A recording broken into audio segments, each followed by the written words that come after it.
Hello, Sean and Mark. If you'd like to do a mic test. Test, test. Test, test. Those were both extremely loud. In fact, even Perfect. mine's really loud.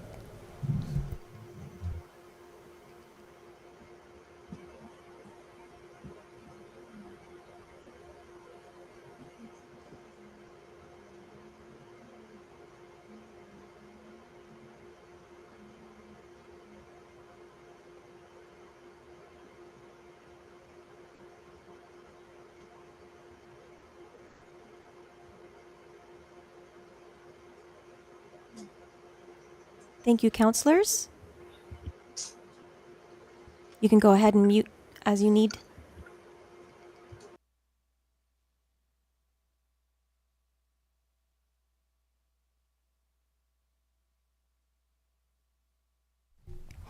Good afternoon, everyone.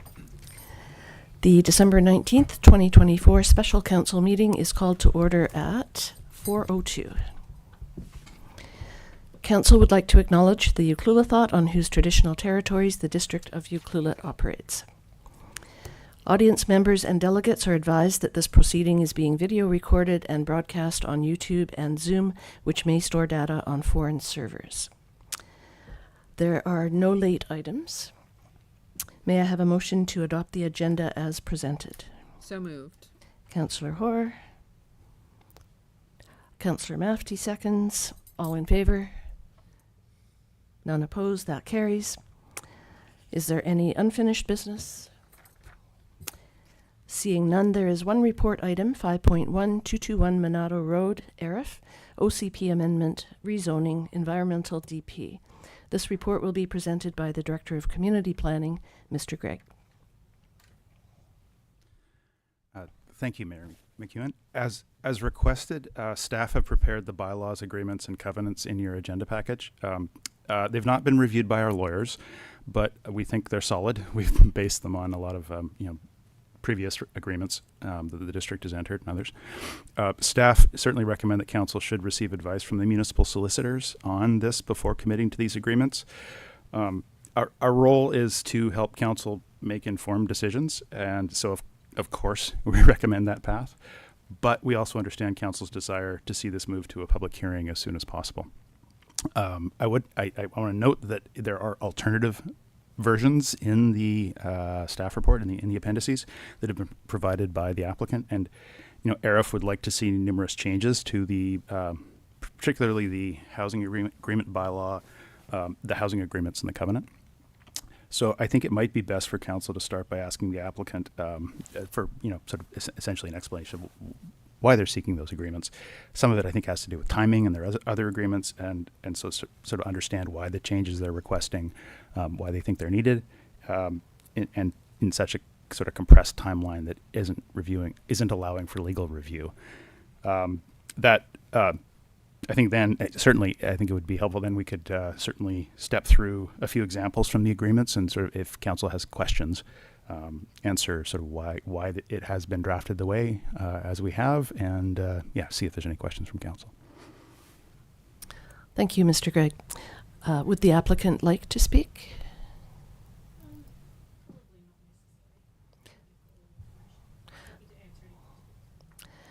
Does council have any questions for the applicant?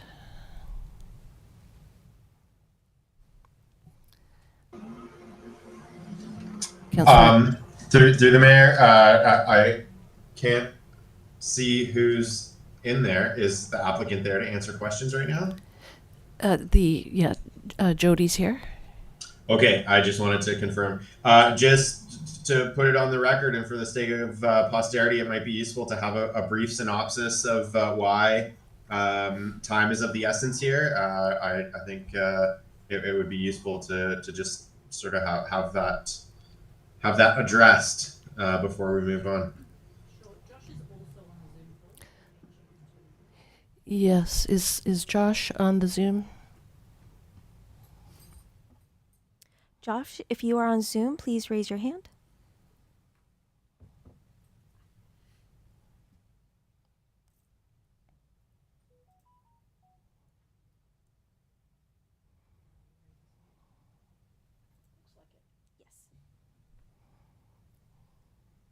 Can you promote him?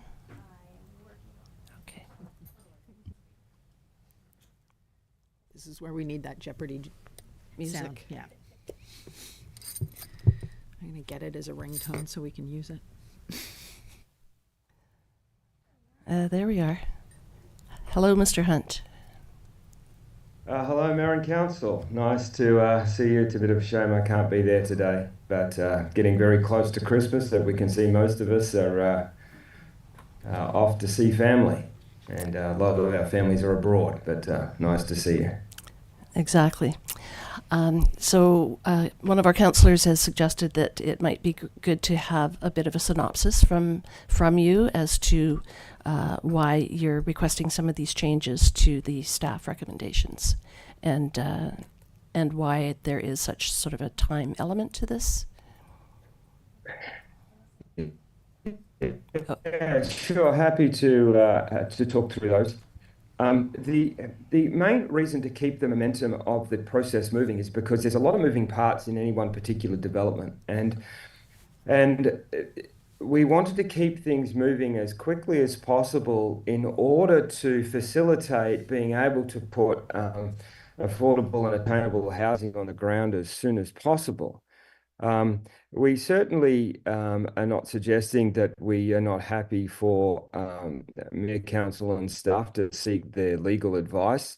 Our suggestion is that we move forward with the agreements that we've been working with staff on, and have them subject to the review of the legal opinion. So therefore, we can keep the process moving in order to deliver accommodation that is desperately needed in town as soon as possible, without having to wait another month for the legal advice to come back and then call for a public hearing. Our view was that we could get that legal advice in the same time that notice was given to actually notice is given for the public hearing. So by the time we get to public hearing, a legal notification has actually been received, and everybody's sort of happy and agreeable with where we are.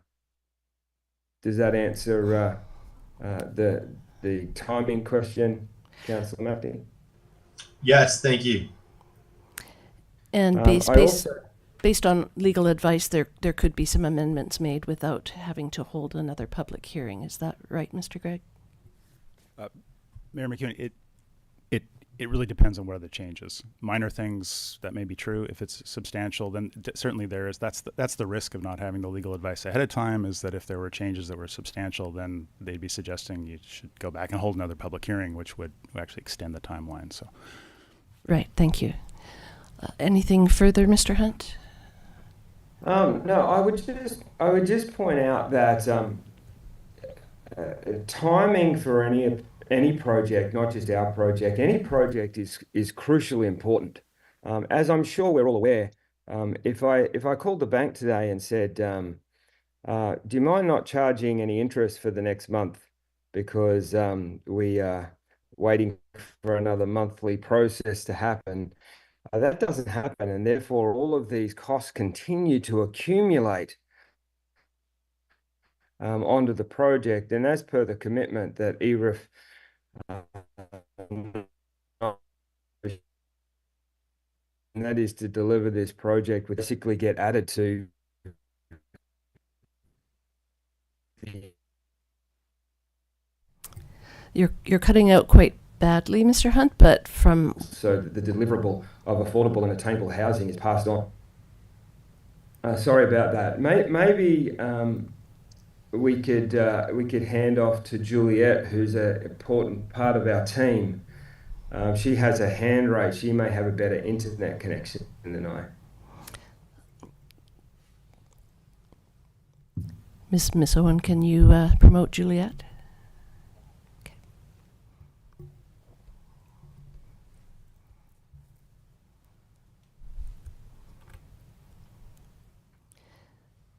From what you were saying, Mr. Hunt, I gathered that the more time delay, the more expenses, and the expenses get tacked onto the housing, which makes it less affordable or attainable, is the gist of it.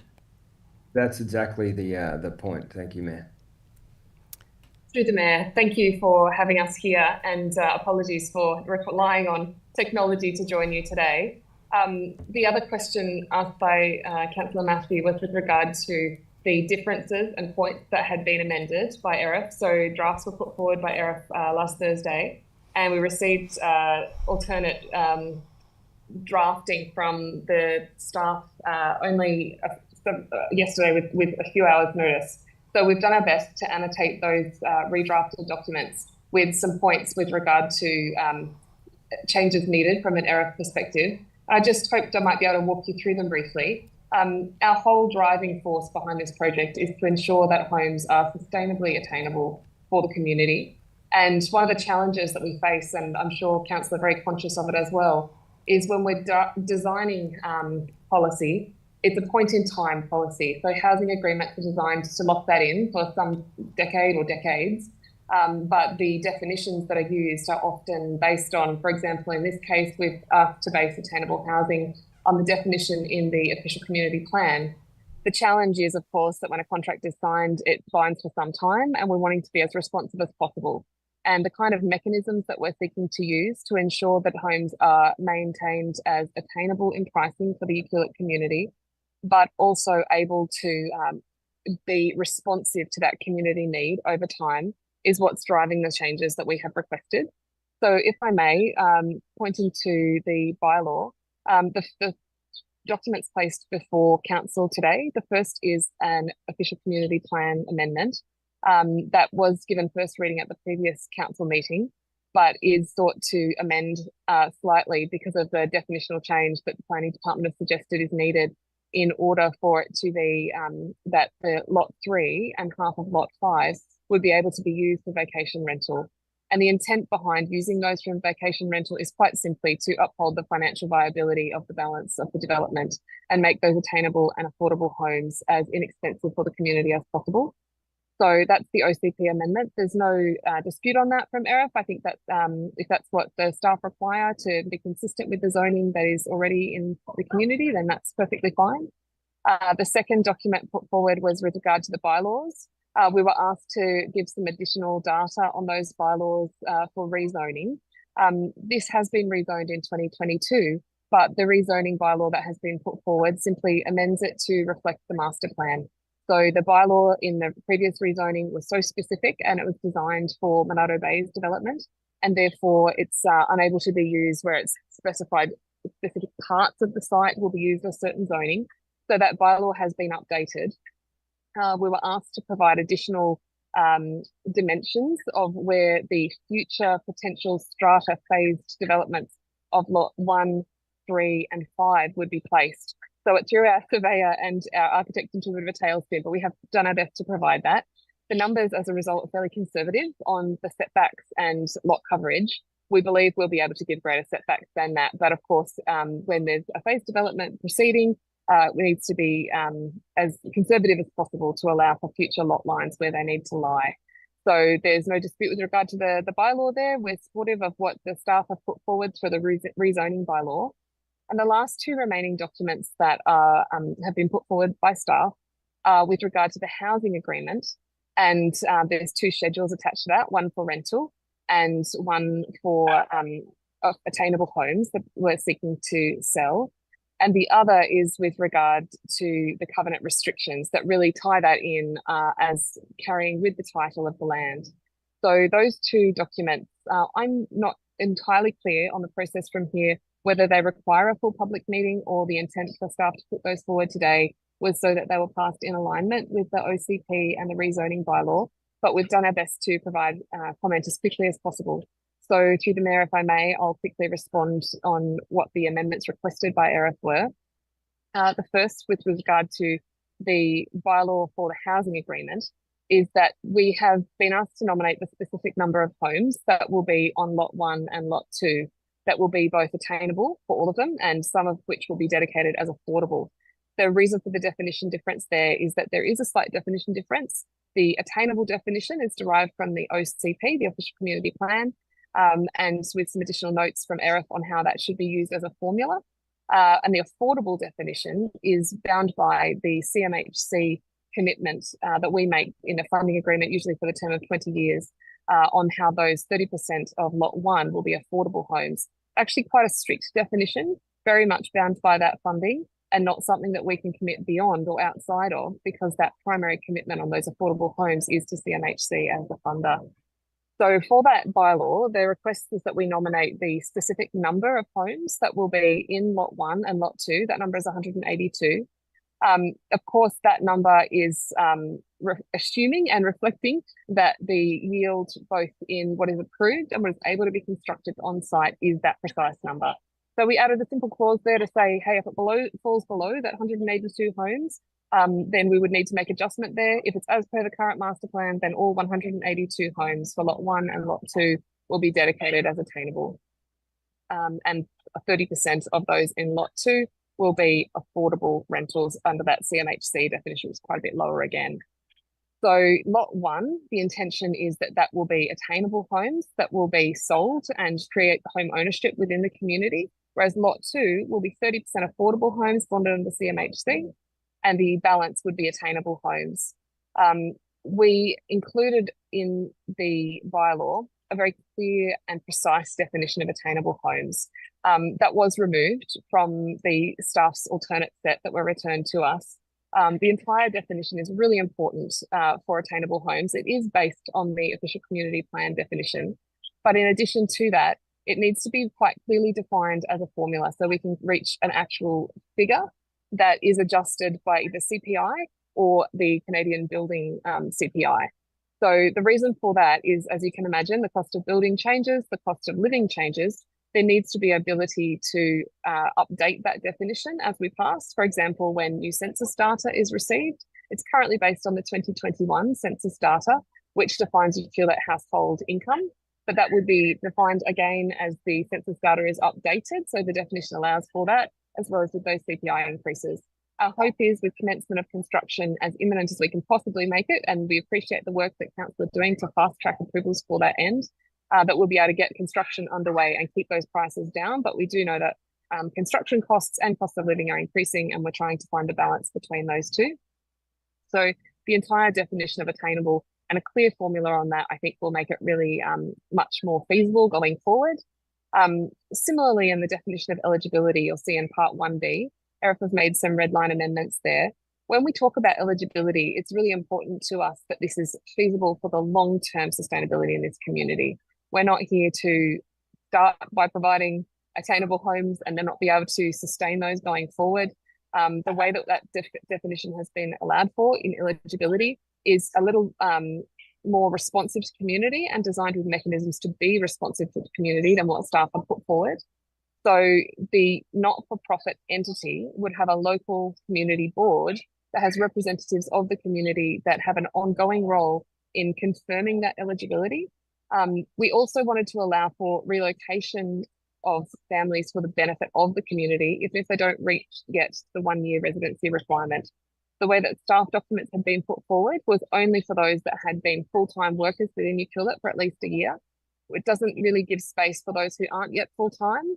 And without sounding too gendered, I know a lot of women that contribute massively to the Ucluelet community, but may not be reaching that full-time work eligibility criteria while they're raising children. And I think their commitment and dedication to the community can be recognised by allowing for greater flexibility around that eligibility. Particularly our volunteers within our community who may not be in full-time paid work under that definition are missed, and those that are relocating. The other factor here is that we've taken very much a business-first growth mindset when we're considering Ucluelet, and we've been working closely with the Chamber of Commerce and with local businesses. We consider it really important that businesses have the finger on the pulse on what's needed most in the community, and the growth of Ucluelet really is defined by our businesses. So we, when we first connected with the Ucluelet community, heard and the very heartfelt pleas of frustration that it was hard to attract and retain employees without housing locally. And we want to really work hand in hand with those businesses to ensure that they can attract and retain the employees that they need. So the way that attainable housing has been defined here would actually give the ability for some businesses to create employee housing that is available to their staff to both attract and retain them in the community, which I think will be critical for Uculet's future growth and retention, not just of seasonal workers in that high season that we're also concerned about, but through the year as well. There's some requirements there that staff can't own property anywhere in the world. And there's those that might be local and being recruited locally, for example, to help grow our businesses. That could be problematic. There's a design there that mechanism would be that the not-for-profit local community board would be able to have a greater hand in determining the suitability of applicants and the eligibility, rather than really fiercely restricting it within the housing agreement, which would then block their ability to manage that eligibility and be as responsive to community need as possible. So I think that's the reason why ERIF have put those questions and recommendations forward on how they could be tweaked and improved. Our experience is witnessing in potentially other communities and also Uculet, where a housing agreement is tied up too tightly on definitions, that it can actually hinder the ability for the project to proceed. And that's what we're wanting to protect the Uculet community for. The community have made very clear how desperate they are for this housing and asked for us to be as responsive to community need as possible. And so we ask, in reflection of that council might consider the alternative definitions put forward from ERIF, both on attainable housing and on eligibility, to be as responsive to the community as possible. The duration of the placement of the housing agreement on the covenant restrictions and the duration of the housing agreement generally was one of the points for discussion as well. Staff have put forward 22 years to be bound by these definitions. ERIF suggested that this might be amended to 10 years, remembering that this is owned by a not-for-profit organisation who is represented and decisions are driven by a local community board. The intention is that representatives will be from the Chamber of Commerce, from local welfare organisations, but they would be Uculet people that drive this not-for-profit housing for this community.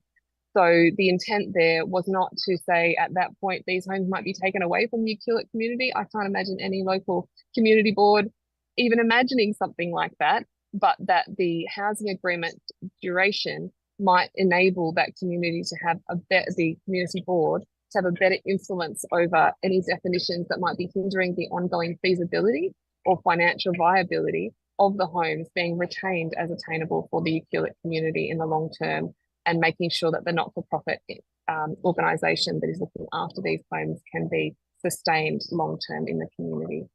So they were some of the changes that we had suggested and requested, and the reasons why the current pro forma that had been put to us with short notice yesterday wasn't going to be able to be signed by ERIF in its current status. That works through the bylaw and the attainable homes section. I'll move now, if I may, to the rental agreement that is part of that schedule. Should I pause there and ask the questions, or would you prefer that I continue on to the rental? I'll just ask the question. Does council have any questions for Juliette? Councillor Mafty? No, I was saying no questions. Please feel free to carry on. Okay, thank you. Please go ahead. Thank you. Well, let me turn then to the schedule of that is designed to be around rental homes. So that's lot 2. As we discussed, the intent for lot 2 is that we will have 30% of those dwelling units would be dedicated under CMHC affordable definition, and they would be rented very inexpensively to the community. And that is really bonded by the funding agreement. I believe it's about a 20-year term, and there's very specific criteria. So the amendments that ERIF had requested there really point back to the CMHC funding agreement, that we're unable to be bound outside of that. And I can assure you it's much more restrictive than the housing agreements are to ensure that these homes are retained as affordable for the community.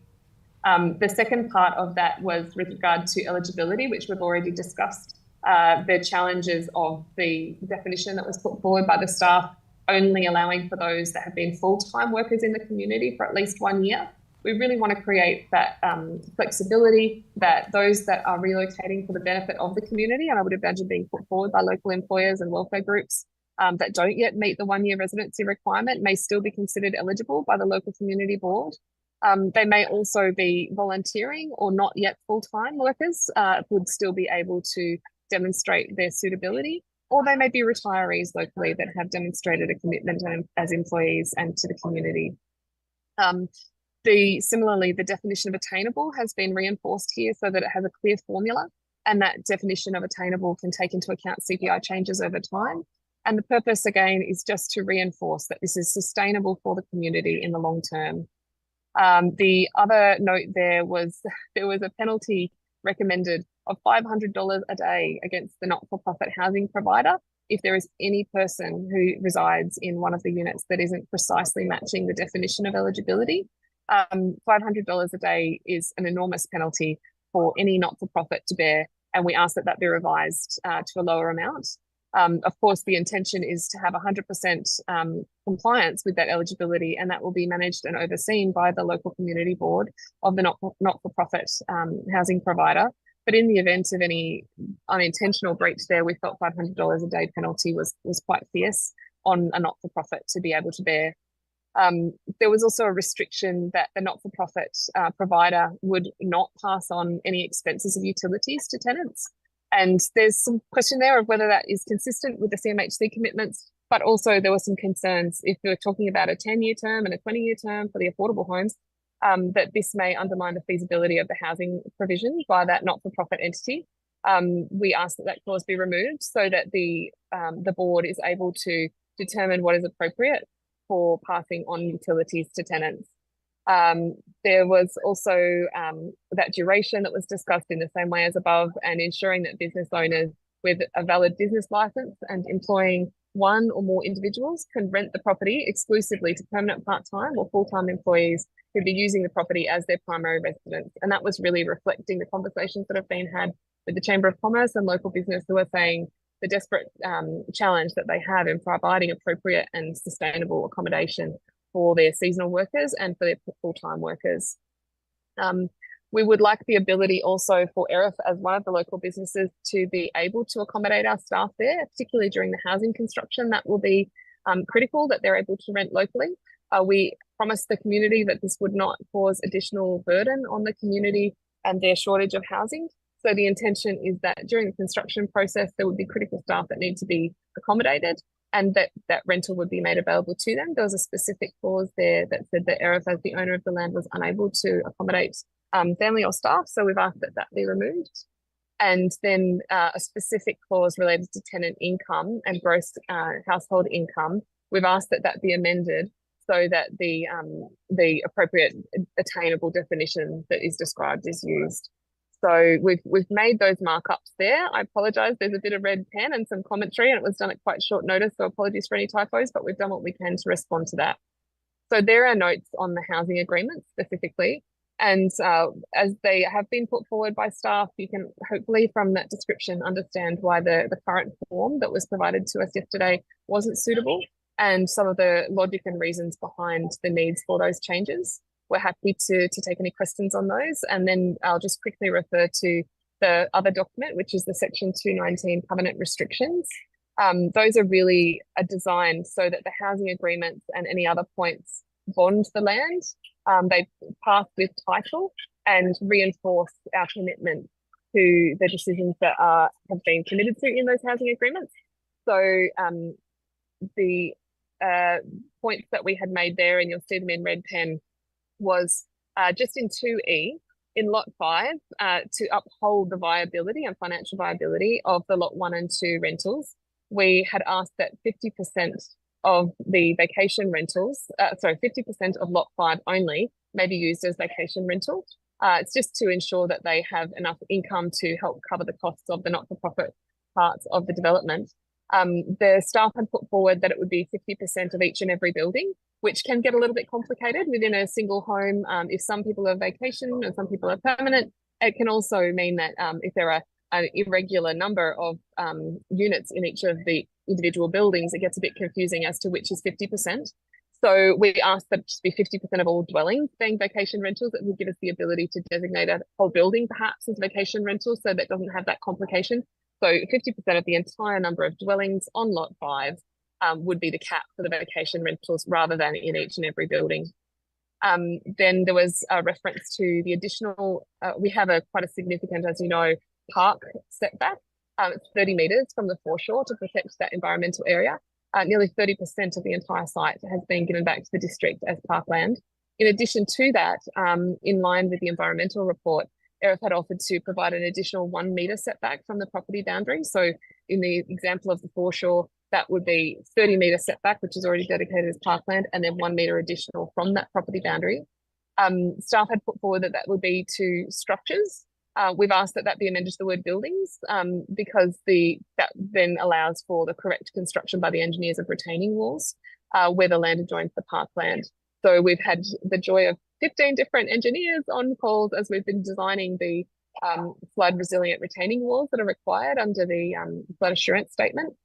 And so the reference to the word buildings, not structures, is important so that the engineers are able to design the retaining walls and the appropriate support sections to those that are designed to be really environmentally considerate and adjoining that parkland. So we've been working closely with the engineers and also with the QP to reflect on how we do those retaining walls well. We also have one extra point there, which is clause 4, where there is an existing bridge that has been approved by council. I don't think that the legal mechanism for protection of use of that bridge that exists on the site was quite considered in the process of dedicating back that parkland. So the legal advice that we have had is that there needs to be a license for use that is included for that bridge so that we're able to still use that for construction. And, you know, in time, we could even potentially give that back as a green bridge for pedestrians and bikes. But at this point, it is designed to be able to take quite a load and crosses that parkland. So quite simply, legal tweak to say that we need to have a license for use of that existing bridge so that it can cross the parkland and enable construction to commence and continue. So that's the overview of the red pen from ERIF, and thanks for your patience with that extended monologue. Happy to take any questions. Thank you for your explanation. That was very thorough. Any questions from council?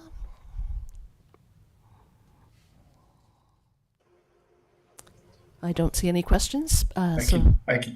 Oh, Councillor Anderson? Thank you, Julia, for that. I'm just wondering, we have a list of motions that were given as part of the public agenda there. We were also given a list of alternate motions that took into account some of your suggestions. And I don't know if you've seen that, but I think that that we had an email from the director of planning saying that he'd be willing to put those motions up to see if they cover what you're basically saying right there. I was trying to, as you spoke, I was trying to look through the motions to see, but my head was spinning with all the names and the numbers of the bylaws, so I couldn't match it up with my head on the fly there. So maybe we can take a look at that and see if the alternative motions cover what you're saying there. But again, if anyone has any questions, there was a lot in there, so I'll stop talking. Thank you, Councillor Anderson. Sorry, go ahead. I have two sort of specific questions. Just sort of made some notes while you're going.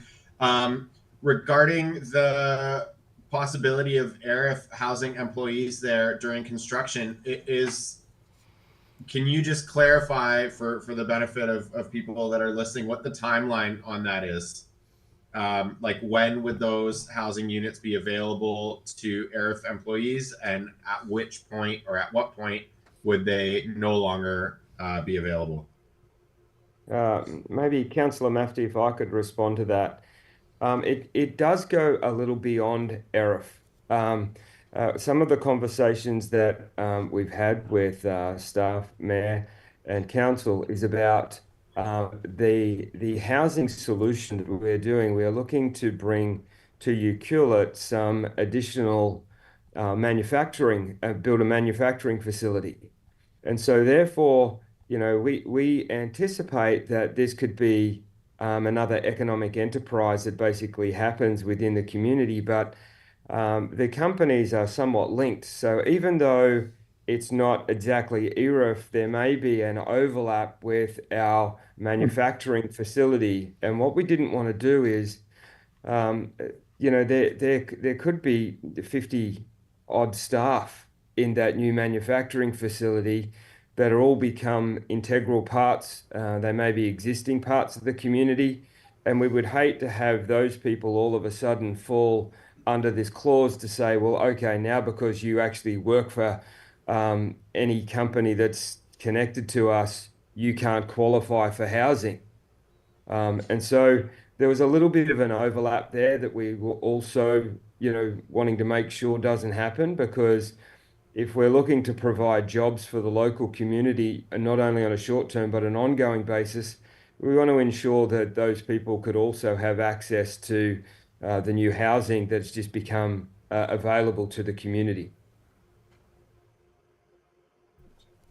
Does that Okay, answer so your that- question, Councillor Mafty? So it would be in perpetuity, basically. It's not just linked to the construction of the housing.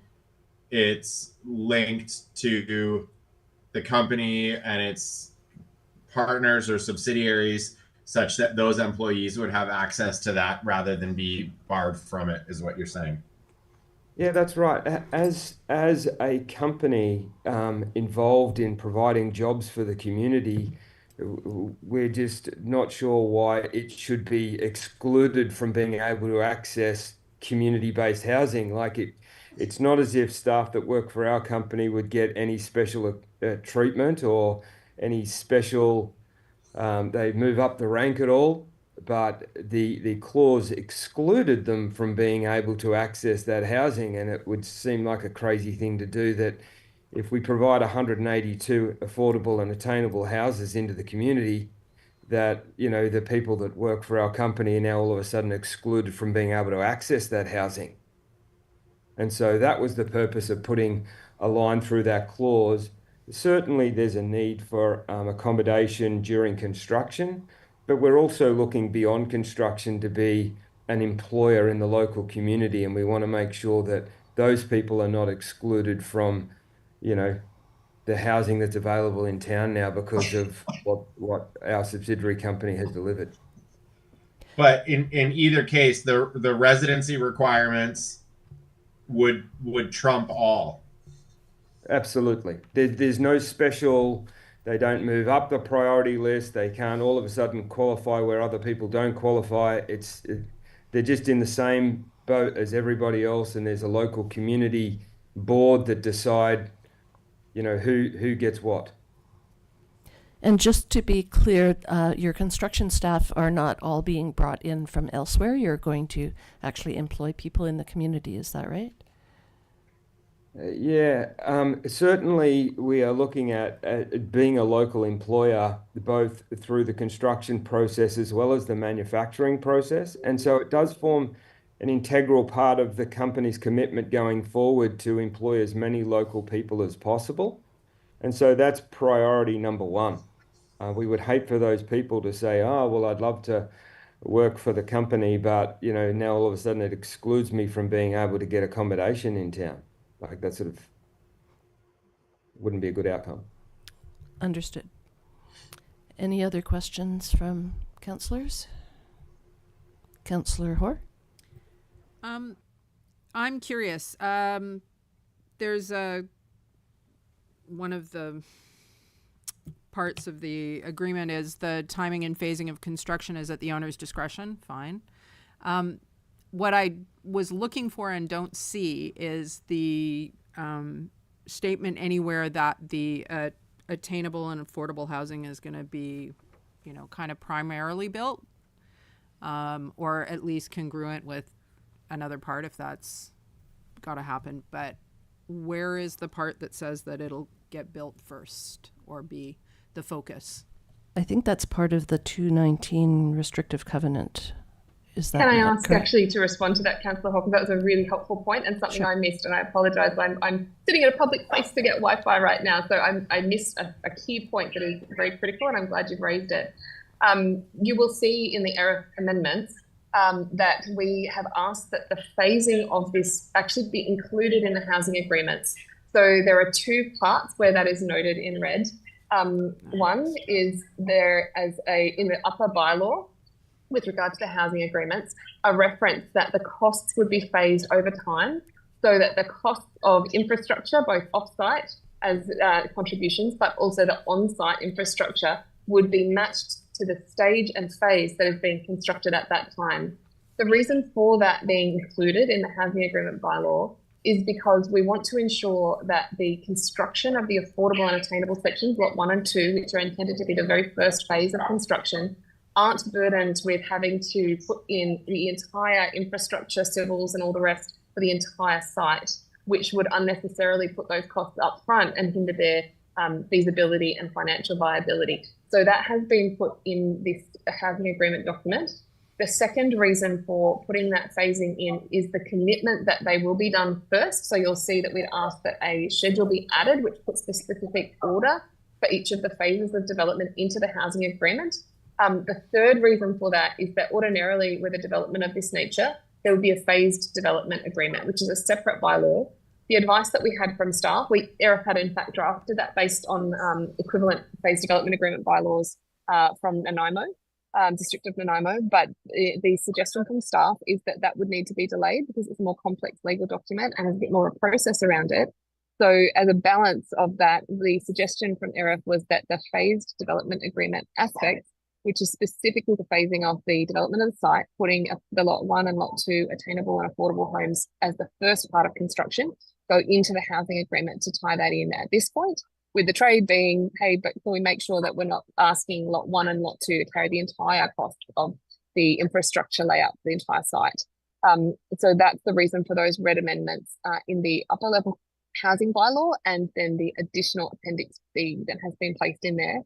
The other place that it gives assurance to council that the attainable and affordable homes of lot 1 and 2 are given our first and foremost priority is in the covenant restrictions. In the covenant restrictions, you will see that legally the landowner and any future landowners is bound that at least 60 attainable and affordable homes need to be constructed prior to lot 5 being constructed. In fact, ERIF are quite happy to commit to 100% of lot 1 and lot 2 affordable and attainable homes being constructed prior to the lot 5 being built, which is that market housing and vacation rental housing. The request in that phasing is that lot 3 with the waterfront homes be able to be constructed simultaneously with lot 1 and lot 2 affordable and attainable homes. And the reason for that is there's a $10 million outlay for the land, and being able to have the revaluation and sale of some of those house lots on lot 3 will enable the payment of the land to get the cost as low as possible for lot 1 and lot 2 affordable and attainable homes. So thank you for raising that question, and I hope that assists, but feel free to ask me any questions on that, and that might help explain the reason for the phasing being included in the housing agreement as an amendment by ERIF. Thank you. Does that answer your question, Councillor Hoare? Mostly, yes. Still wrapping my brain around it. Yeah, when we met last week, we discussed the phased development agreement, and just because of the urgency of getting this through to get a public hearing in place, we agreed to delay that. Is that right, Mr. Gregg? Yes, Mayor McEwen. The phased development agreement needs a separate bylaw that council would have to hold a public hearing on. That could follow. Phased development agreements do a couple of things. Essentially, that would lock in what unfolds over phases. It also locks in the zoning for a period of time, and it fetters the ability for a future council to make any changes that would affect the property for up to 10 years. So they're typically very clear black and white type commitments to phasing and timing, and so that certainly could be worked out as this goes down the road. What's in, and I'd be happy to step through some examples of some of the changes in the language of what's on the agenda today. But the language around the infrastructure and the phasing of that really is appropriate either in servicing agreements or in a phased development agreement, but really in just the servicing agreements as this goes towards subdivision rather than in a housing agreement. And it's encouraging to hear that there's a commitment to build the units on lots 1 and lot 2, and that certainly could be added. To date, that we haven't seen that clearly in the documentation. Juliet, I think didn't you mention that you did include that in the documentation, that lots 1 and 2 would be constructed? Yes. Yeah, so at the moment, the covenant restriction that's been put forward by staff refers to at least 60 units in lot 1 and lot 2, and that's in the covenant restriction. At least 60 units in lot 1 and lot 2 affordable and attainable homes would be constructed prior to lot 5, which is the market rentals and 50% vacation rentals. So that's in the current drafting by staff, and so that 60 commitment is there. But in our meeting last Friday, Eris did commit that we're happy to build 100% of Lot 1 and Lot 2, and we did amend the documentation and send that back on Friday evening, I believe it was, to reflect that. So at the moment, the covenant restriction does in fact bind Eris to, as it's been put forward from staff, does in fact bind Eris to at least 60 of the attainable and affordable homes being built prior to Lot 5, and we're quite happy to make that completion of Lot 1 and Lot 2 prior to Lot 5 construction. So we can do that by amendment if desired. The version that Eris had put back did reflect that, because it was a commitment that was made in that meeting on Friday. Great, thank you for that. Any other questions from Council? Councillor Mafty? Oh, that means no. Stop raising your hand. Sorry, I'm a fidgeter. I'm always fidgeting. I'm sorry. No questions. Councillor Anderson, anything from you? No, I think I've read through the documentation.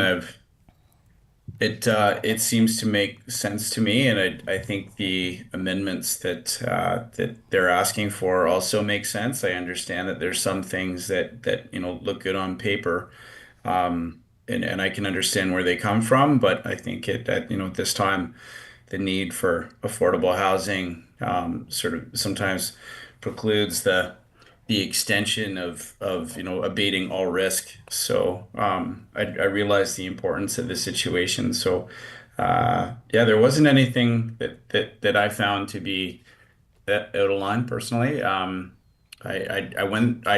I'd asked a couple of questions to Arif because I wanted to know what the difference was with the 10-year and the 20-year. That was important, and that made sense to me in the end. I asked why reducing that housing agreement from the not-for-profit by 10 years. So it'd be 10, 12, I guess, if you include construction, and 22 if it were the original way. So I understand that amendment, because I think at that time you just have to take into consideration the changes that happen over time. So I think locking them in doesn't really allow them the flexibility to do that. And I think as times change and things go into the future, we have to be able to change with whatever happens. I thought 10 years sounded like a more appropriate number for the attainable housing. It made sense to me. Great, thank you for that. So Councillor got Hoare? Okay. Can you clarify for me this? There a couple of things. The change to the OCP amendment, that would be to get lot, oh God, I'm going to confuse my lots because I don't have the map right in front of me.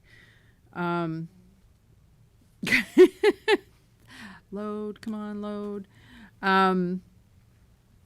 Lot 3, is it the one with the waterfront homes? To become fully tourist commercial instead of single family. That would allow whole house short-term rentals, and you could also short-term rent the suites that are in those houses. So in fact, there'd be no restriction to a primary residence there, correct?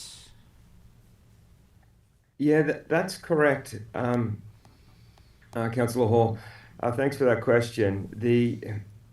Those waterfront homes, we want those to be as marketable as possible. The reason is that they are currently bearing a lot of the costs of the overall land. And to make this work, the company needs to build those out and sell those. There's quite a large amount of risk in doing that because they are more expensive homes.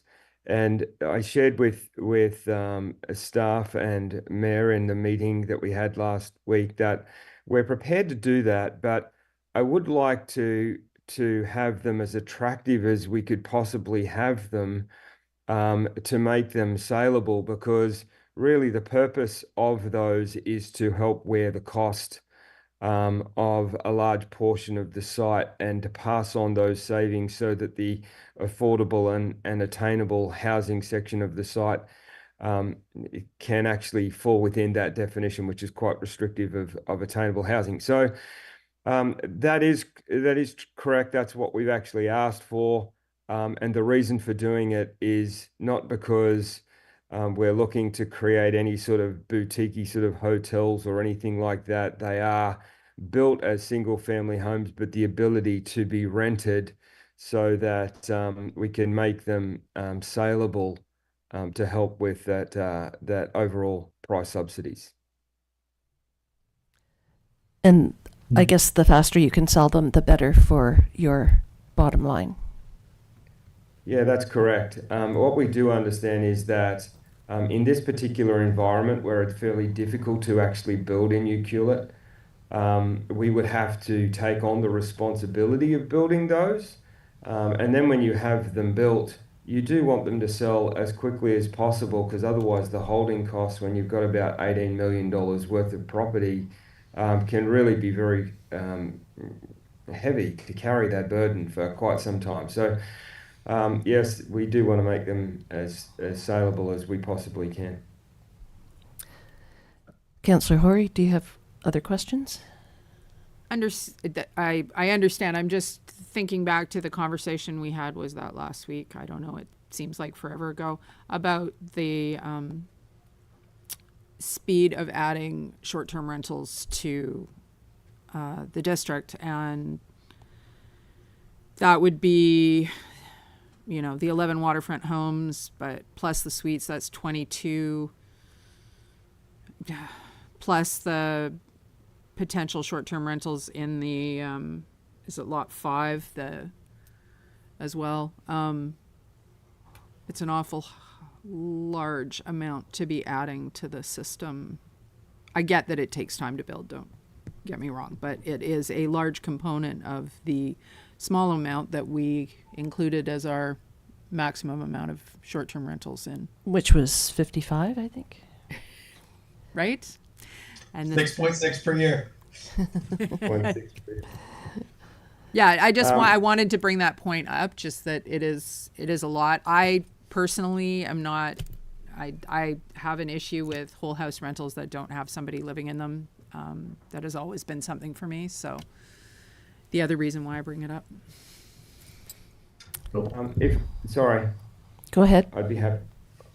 In response to that, we would be happy to reduce the total number of full house rentals down to 6, if that actually helps. But in reference to lot 5, the commitment that we've made is that lot 5 won't be touched until lot 1 and 2 is actually completed. Mm-hmm. Lot 1 and 2 completed is actually 182 apartments that fall into the attainable and affordable category.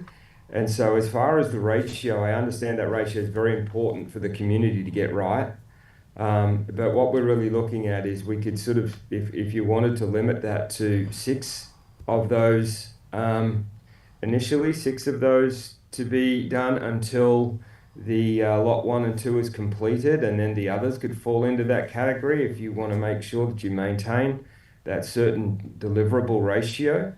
That's something. And I also understand that there has been a lot of concern from the community going back years that someone comes into town and just builds the vacation rentals and doesn't actually deliver the affordable and the attainable sections. And so our commitment was to do this simultaneously, that one doesn't happen ahead of the other, that the first stage of the attainable gets built at the same time as those lot 3, and then the affordable section with CMHC comes online as soon as they have their financing in place, which is a process that just takes a bit of time. So if would that change the OCP amendment then, Mr. Gregg? Mayor McKeown, the OCP amendment really, so the zoning amendment as they requested was to have the ability to have the whole house, either the house or the suite or both could be residential or all vacation rentals. So the OCP amendment, the change that's in front of you today is really to make it consistent. So that's that tourist commercial / residential designation. As for the timing and the commitment, there could be an addition to the housing agreement to make the construction on lots 1 and 2 concurrent with lot 3, but to this point there has been no commitment to tie them together. So essentially that absolutely could be added to it. But the zoning and the OCP amendment, if approved and with the agreements as they've been drafted, could potentially allow the construction on lot 1 to go first. There have been certainly the construction on lot 2, the rental housing, I think is dependent on that CMHC financing, so there isn't a hard link there, but certainly to the lot 1 housing that could be added. But the covenant does actually specify that lots 1 and 2 will be developed before lot 5. Lot 5, yes. The lot 5 is the one thing that has been sort of tied to it to say that would be sort of the last piece, if you will. Okay. Through the Mayor, if I may, the ERIF amendment to the housing agreement, which includes Appendix B, which will have the phasing, does specify that lots 1, 2, and 3 will be at the same time, which I think is what you're seeking there for that. And if needed, a covenant restriction could limit that to, for the initial term until lot 1 and 2 are fully constructed, that there would only be a maximum of 6 that are fully vacation rented in lot 3 that assists. But the ERIF amendments to the housing agreement with the Appendix B of the phasing, there's boxes and a diagram that does show the order of construction, and that demonstrates lot 1 and 2 and lot 3 concurrent with it, then followed later by the additional lots. Great, thank you. Councillor Mafty, did you have your hand up? I did. I just wanted to jump in and backtrack a little bit. I feel like there are a few different issues. Obviously, there are a lot of moving parts here, and so I think that the phasing, I don't see too many issues there. I just wanted to touch on the vacation rentals though, because it's my secret, but this is something that I'm rather interested in. I was really encouraged by the discussion we had at the last meeting about the total number of vacation rental units that we would add. The point that I tried to make there that I felt that we were in unanimous agreement on was that we, more than anything, wanted to be able to use those units as a tool, as like a lever. And this particular application is exactly kind of what I was having in mind. So the total number, I think we just need to make sure that lines up with our expectations of like, well, what of that stock are we using and sort of what are we getting in exchange for it? And I think those numbers are going to line up. I personally kind of would rather, as far as the community is concerned, I'd rather see STRs or vacation rentals like concentrated in a particular pocket. I know we already have that in different parts of Ucluelet, and I think that's beneficial, where you have these sort of like neighborhoods of vacation rentals rather than having them here, there, everywhere in private homes. The one thing that I am a little bit concerned about, and I want to just raise this as a concern, is the idea of dedicated full house rentals. The problem with those that I see is the potential for kind of bad blood. Like we've seen this happen before, not just in our community, but in other places where there's the potential for these places to turn into party houses. And that's something that I don't necessarily think is in the best interest of the community. And to be totally honest, I'm not even sure that it's necessarily in the best interest of the developer if that blowback kind of ends up turning into negative PR. So I'm not like absolutely concretely averse to the idea as long as the numbers still add up. But I suppose I would highlight that as a concern. And if there's a way to sort of spread the total number of units out such that we minimize the number of full house rentals, I think that could avoid some sort of like social upset that might come as a result of having what could turn into a party house. And at that point, it's beyond anyone's control, right? If someone buys that unit, then it's something that as a community we can only deal with through bylaw afterwards. So I appreciate the economics of it. I just wanted to voice that concern, and I know I'm already echoing something that Jen said more succinctly. Thank you, Councillor Mafty. I'm not a fan of whole house rentals either. We have seen it come before us in the past, and it gets down to a bylaw issue where the neighbors complain and bylaw steps in, and eventually, in one instance, it came back to us to revoke the business license for that property. Mr. Hunt did suggest that he would be willing to reduce the number from 11 to 6, which is possibly better. Is that right, Mr. Hunt?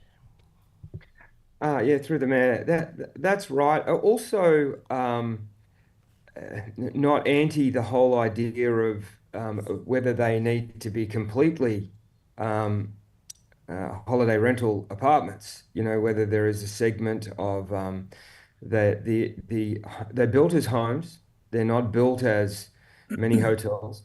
They are built with an additional suite, like most of the properties in Ucluelet. And so, if it would be more comfortable for the councillors to say, okay, well, it can't be the entire house. A portion of the house needs to be available for a full-time rental.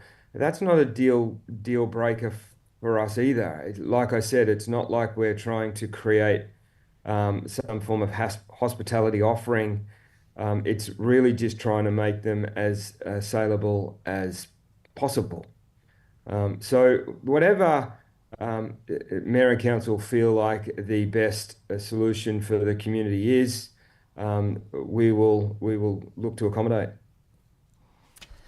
Well, that would be That's great. encouraging to hear. Yeah, because I Can I jump in? don't think any of us are really looking for whole house rentals, and we've seen what they've become in the past. And I know I have to abide by my guest house zoning and live on the property.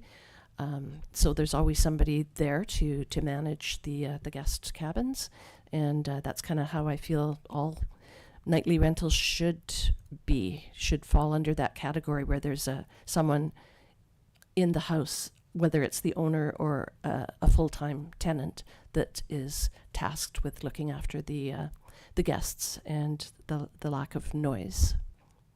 And Councillor Anderson, yes? Yeah. So I agree with everything I'm hearing. I think that I hear the concern. I know that there's a legacy vacation rental, whole house rental that's existed in Ucluelet, and it was sort of phased out. Or is, it isn't being offered anymore, and I know the reasons why. And I think I get that, but at the same time, and I understand we have to have accountability. For me to see, for me, it's like a numbers situation. And when we were talking about this the other day, when we were talking about vacation rentals and what we wanted to see in short-term accommodation, and we were trying to give that number, as Councillor Mafty was just talking about, I think we all were in agreement, just as Councillor Mafty was saying, is that it wasn't necessarily, it was hard to give you a number, because the number had to be a ratio, or there had to be something offered in exchange for it. So it wasn't like we're just allowing vacation rentals. And I think the nightmare over time is we would lose secondary suites over time, which we kind of saw, or we saw people coming and building homes that were specifically for secondary suites, and they were kind of like small hotels, which was, the idea was that was upsetting some of the residential areas, I suppose.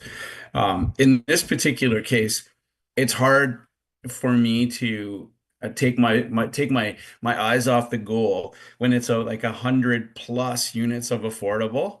This is the greatest service to this community that we've seen, like that I've ever seen. The commitment to be able to house these people and propagate these businesses. And so if the trade-off is, if there's well over 100, of attainable with a large percentage affordable, then the 11 units doesn't get my hackles up too much. And they're willing to even pull back on that to a smaller number, which, but to me, it's like if those 11 houses and are basically, helping pay for getting people in these homes, that's life-changing for a lot of people in the community, then I tend to take that with a grain of salt and think to myself, okay, this might not be such a bad idea. And And the other thing that I think that when we were originally talking about Lot 3 and the designation of those 11 homes in the front, it was, one of the reasons that they want to have those done concurrently with 1 and 2, if I'm not mistaken, and you correct me if I'm wrong, Mr. Hunt, but I think like you intend on living in one of those homes. So like he'll be living in one of those while this is being built. So it's kind of at this time, that's one of the reasons that they wanted to do this at the same time. So you've got a commitment from the developer as someone that's actually, and I think a handful of your team have moved permanently to Ucluelet. So when we talk about responsibility, and I know I'm not defending party houses, but I'm saying when you have the actual proponent living in one of these houses permanently there, to me that sounds like a commitment to the project, and the 11 in relation to a ratio of 100 plus being affordable. I think it's a little easier to swallow that STR number, but I know I'm more the STR guy than some others on council here, so you got to also have to take that with a grain of salt, but that's how I feel about that. Thank you, Councillor Anderson. We could also make Mr. Hunt sort of an honorary bylaw officer of Monado Bay, if he's going to be living there, and keep an eye on these houses that may be whole house rentals. Is that somewhat negotiable, Mr. Hunt, for the whole house rentals? Is that? Yeah, through the mayor, absolutely. It may be, if it's more palatable to mayor and council to sort of say we don't want whole house rentals, and we apply that across the 11, happy to accommodate that. And it seems to me like that seems to be what the community would be most comfortable with. But to answer Councillor Anderson's question, yes. Myself, my wife, and some of our key team do plan to live in that area, and so we are not looking to make a party zone where we live. What we're trying to do is create an environment that is beautiful for people to live right across the entire site, and also looking to create some opportunities for employment and ongoing sustainability. Hence the reason some of my team are moving to Ucluelet, and that's not just because of this project, but because of our commitment to some longer term sustainable economic enterprise in town. Great, thank you for that.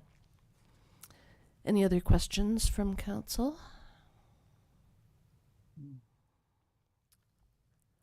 I can start us off. I am leaning toward option C in our package, which is accepting ARIF's draft changes and proceed with bylaw readings and public hearing.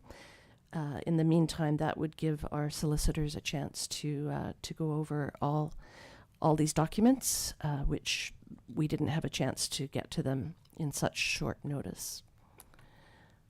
And if council agrees with option C, then there are some amended motions that have been provided by planning staff.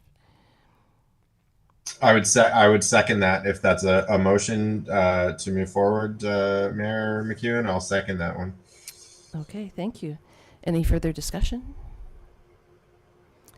I would just comment. I know there are a few people that are keenly interested in the community, and there's been so much material that it's been a struggle, even for district staff to put it together and for us to apprise it. So just in the interest of getting information out there on the record, I just wanted to clarify that at this point, the way that I see what we're doing is just to sort of move forward as expeditiously as possible while still making sure that we've got room to, cross the T's and dot the I's and do everything appropriately, move forward with a public hearing. And then more specifically to the discussions we've had tonight, there are a few issues that have come up that I think, are ones to come back to, but I've certainly been encouraged by the flexibility on a few of those issues that I've heard. So I just it's always useful in my mind to have this on the record and to be able to direct people to, back to the YouTube video if they want clarification later. Thank you, Councillor Mafty. Any other further discussion? I agree that it's, worth you know, I understand the expeditious movement towards a public hearing, but I like the amended motions we got this afternoon because I don't want this not to have been in front of a lawyer just to make sure that all I's and T's are appropriately dotted or crossed. Exactly. Because legalese is its own language, and I don't speak it. Which is why a 14th motion was added today. Yeah. Perfect. All right, call the question. All in favor? None opposed? That carries. Option C. Do we need to actually through- do all of the motions? Through the mayor, Mr. Gregg? I think you want to make those 14 motions. Yes, absolutely. The first 8, nothing has changed. If somebody wants to start making motions, that would be great. Number 9 has changed, so I can always make that motion. I'm happy to jump in now. I have a split screen and now it's trying to show me 6 screens at once. So if someone else has it locked and loaded and my eyes are crossing, so I'm trying to figure out where I'm at. All right. I will move that council rescind second reading of District of Ucluelet Official Community Plan Amendment Bylaw number 1366, 2024. Thank you, Councillor Hoare. Do I have a seconder? Second that. Councillor Anderson seconds. Any further discussion? All in favor? None opposed? That carries. I will move that I council. got it. Oh, Jen, sorry. Please continue. If you want to do this, Mark, I'm totally fine. No. Go. It's all What? you. Why don't you do the first 4 and Mark can do the next 4? Oh, splitting it up. That's just crazy talk. I will move that council amend District of Ucluelet Official Community Plan Amendment Bylaw number 1366, 2024 to remove reference to single-family residential and replace the Appendix A map to show that the proposed Lot 5 area would also be changed to the tourist commercial residential designation. Thank you, Councillor Hoare. Do I have a seconder? I'll second that. Councillor Anderson seconds. Any further discussion? All in favor? None opposed? That carries. I move that council has considered the consultation requirements under Section 475 of the Local Government Act in relation to the District of Ucluelet Official Community Plan Amendment Bylaw number 1366, 2024. Thank you. Do I have a seconder? Second that again. Councillor Anderson seconds. Any further discussion? All in favor? None opposed? That carries. That was 3. I will move that council is satisfied that consultation with owners of land affected by the amendments in District of Ucluelet Official Community Plan Amendment Bylaw number 1366, 2024, as previously directed, is sufficient for the purpose of consultation under Section 475 of the Local Government Act. Wait a minute, did I just Yep. double No, read that? no, that's the right one. I'll Do I- second that. Oh. Oh, who seconded? Councillor Anderson. Any further discussion? All in favor? None opposed? That carries. And number 5, Councillor Mafty. I'll move that council has considered District of Ucluelet Official Community Plan Amendment Bylaw number 1366, 2024 in conjunction with the District of Ucluelet Financial Plan. Do I have a seconder? I'll second that. Councillor Anderson seconds. Any further discussion? All in favor? None opposed? That carries. I'll further move that council has considered District of Ucluelet Official Community Plan Amendment Bylaw number 1366, 2024 in conjunction with the Waste Management Plan. Thank you. Do I have a seconder? Second that. Councillor Anderson seconds. Any further discussion? All those in favor? None opposed. That carries. I'll further move that council gives second reading to the District of Ucluelet Official Community Plan Amendment Bylaw number 1366, 2024 as amended. Thank you. Do I have a seconder? I'll second that. Councillor Anderson seconds. Any further discussion? All those in favor? None opposed. That carries.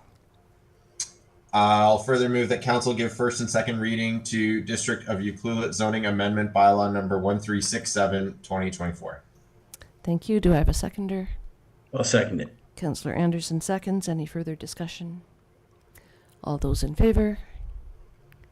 None opposed. That carries.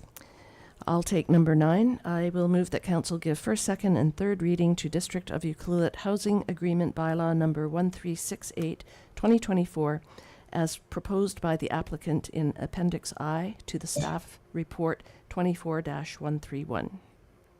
Do I have a seconder? I'll second. I'll second. Oh, you got it. That was a tie, I think. Councillor Mafty will give it to you. Any further discussion? All those in favor? Any opposed? That carries. Number 10, I'll move that council refer District of Ucluelet Official Community Plan Amendment Bylaw number 1366, 2024, District of Ucluelet Zoning Amendment Bylaw number 1367, 2024, and District of Ucluelet Housing Agreement Bylaw number 1368, 2024, to a public hearing scheduled to be held January 21st, 2025. Do I have a seconder? I'll second. Councillor Hoare seconds. Any further discussion? All those in favor? None opposed. That carries. And I will move that council indicate that approval of official community plan bylaw and zoning bylaw amendments would be subject to the owners of the property at 221 Monado Road registering a restrictive covenant on the title of the property in accordance with the draft covenant attached as Appendix K to the staff report 24-131.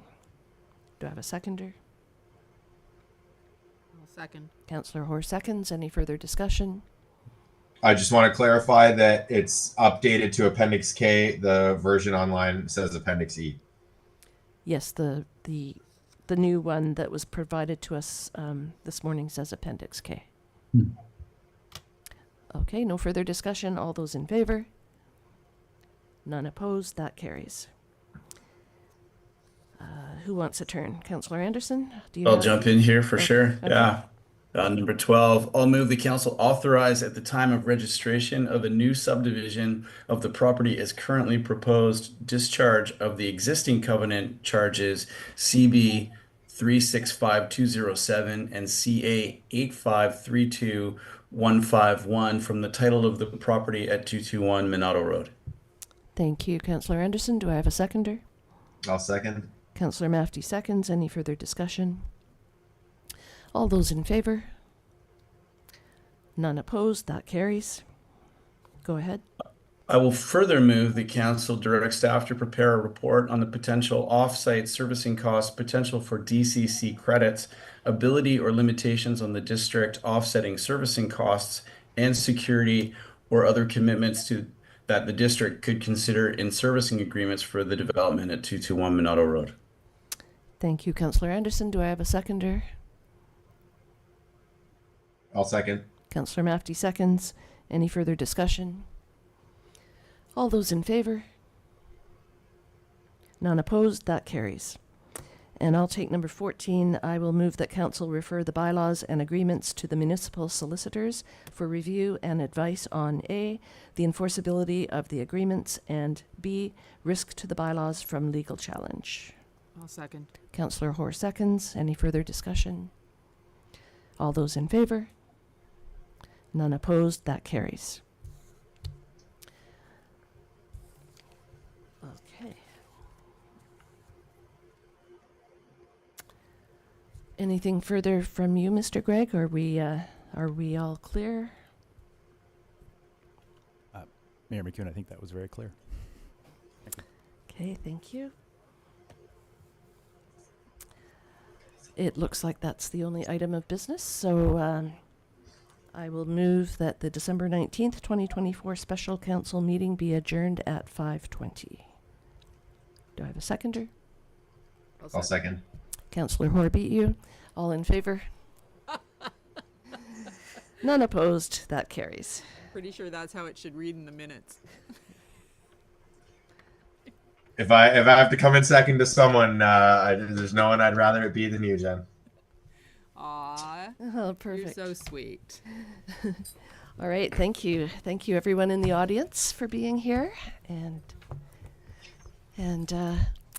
we'll see you in the new year, I guess. Merry Christmas. Yeah.